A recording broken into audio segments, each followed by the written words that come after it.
I want to talk about Joe Burrow a bit. I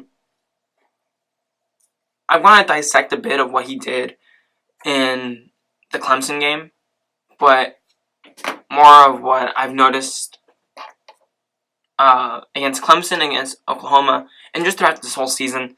I didn't really have a huge radar on him at the beginning of the season. I don't think most people did, of LSU in general, and specifically Joe Burrow. But as they started winning, you start paying more attention, and you're like, wow, this guy's really good. So Joe Burrow led his team to a 42-25 win over a Clemson team that had one of the best defenses in the whole nation. Of all of college football, had one of the best defenses. And they were coming after him and screaming at him throughout the whole game, giving him 2-3 seconds to actually throw the ball. And to me, I was impressed that he was able to adjust to it. I was impressed that he was able to adjust to it, and in my prediction for this for this game, I said he was going to struggle a bit, but he eventually tear up that defense, and he did. I mean, you put up 42 points, 5 touchdowns, 1 rushing touchdown, 6 total touchdowns against a Clemson team with one of the best defenses in the whole league. Yeah, you mean business. You mean business. And he had a historic, incredible season. He had like 65 total touchdowns, 5,800 something yards, and 6 interceptions. That is incredible. He had one more interception this season than last season, while putting up way better numbers. He had like 16 touchdowns last season compared to 60 passing and 16 passing last season. 60 passing.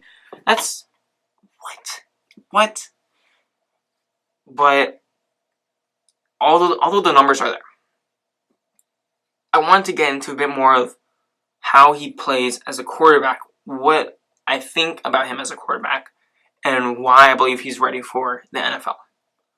So the first thing that, for me, he checks off the box immediately is that he has the intangible of leadership. He just gets it. He just gets it. Some people just get leadership, and he gets it. Part of that is his calmness during the big games in the playoffs specifically. Against Oklahoma, he was really calm, and Oklahoma looked rattled from the get-go, and he was just really calm and throwing touchdowns everywhere. Some of that had to do with an extremely clean pocket, but it seemed like he had no nerves about Oklahoma. Jalen Hurts just looked rattled and confused and just didn't look like they belonged in that playoff game. And heading into the Clemson game, I was thinking, all right, cool, he did that against Oklahoma, but can he do that against Clemson, a team that is going to come after him every single time? He got sacked 5 times. He got hit a lot more than 5 times, obviously. And he did. He brought that level of calmness that I believe that he would, and ended up just destroying them. He struggled early on, but he ended up adjusting to that defense because he's the one that makes all the adjustments at the line, telling his line, all right, that's the mic, block that guy specifically, there's a blitz coming, stuff like that. And he did that. And although it wasn't perfect, because that defense got him sometimes, and it's hard when the rushing 6 and you're blocking 5 guys, it's difficult to make sure that you don't get hit. But after a while, I noticed that he anticipated the blitz, and at the right times where there'd be someone screaming down the middle, and he already knew that, and he took that in and was like, all right, I got 5 blockers, they're gonna be rushing 6 or 7. I gotta just roll out as soon as I get this ball and just throw it to whoever's open or just dump it off.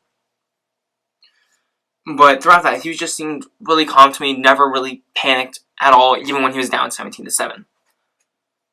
Now, the second thing that I noticed was that it's a bit more obvious, is that he's a gifted passer. He's just really good at throwing the football. He's always putting it right where the receiver can get it, whether it's a high-pointed pass or a deep throw that's over the shoulder or more to the outside towards the sideline, always in the perfect place. There's a pass to, I think, Jamar Chase. It was a one-on-one man-to-man. He put it right perfectly just over Jamar Chase's shoulder, and it was an incompletion, but it was a beautiful throw. It was a beautiful throw. He has a tremendous accuracy into really tight windows. that in the college level, although you might be like, oh, it's college and the game gets faster in NFL, those are NFL throws that he's making into really, really tight windows against really good defenders.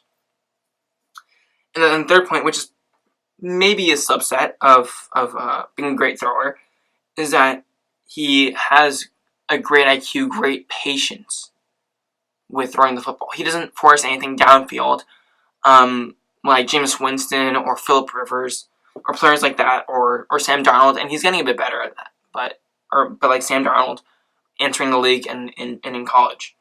And I think that he has that ability to have that patience to, take the check down every now and then, to take the slant route that gets him maybe 5, 6, 7, 8 yards. Take the flat route. Take the little dump off to the running back for 3, 4 yards, because you're still moving, you're still getting momentum, you're still progressing down the field, rather than going for those deep bombs and risking interceptions. The fourth thing, and probably the second most important after leadership, is that he has an incredible work ethic. And this does not have so much to do with him as a football player, although it does a bit. It has to do with more of him as a person. And you might be thinking, okay, cool, Gio, that's cool. He works hard, but everyone else does in the NFL. But that's my point. He's going to go into a league where you have to work hard, and he's already doing it.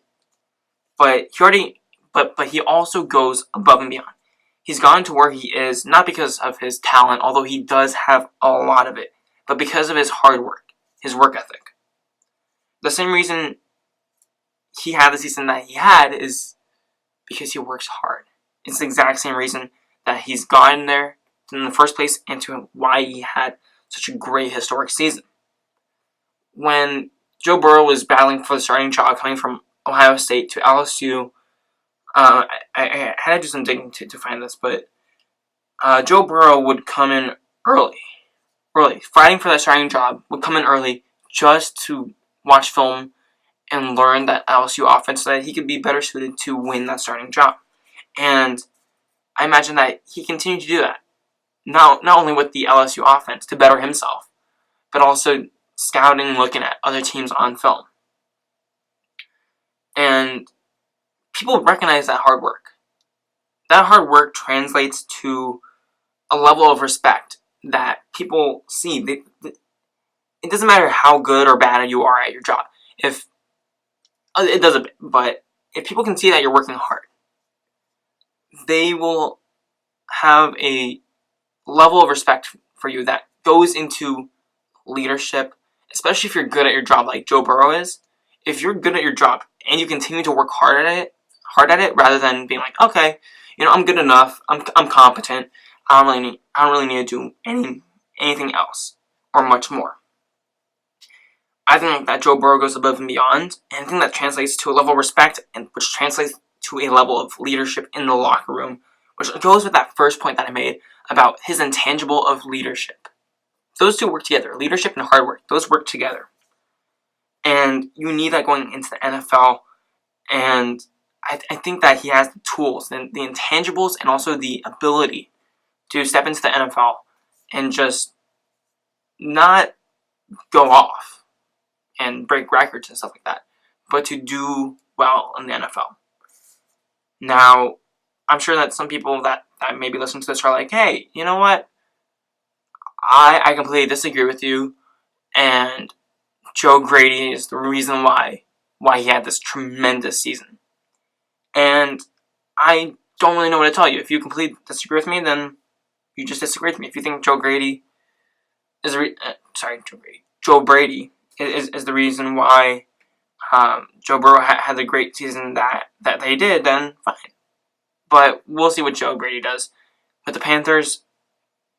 And I definitely think that Joe Brady did have something to do with Joe Burrow's success. But at the end of the day, it comes down to Joe Burrow. He has to make those throws. He has to find those matchups, exploit them, find the open guy, make the different reads, call out the offensive line, make sure that they get their blocks right. And the stats show it. the stats show it. This guy doubled his yards. He quadrupled his touchdowns while only giving up one more interception.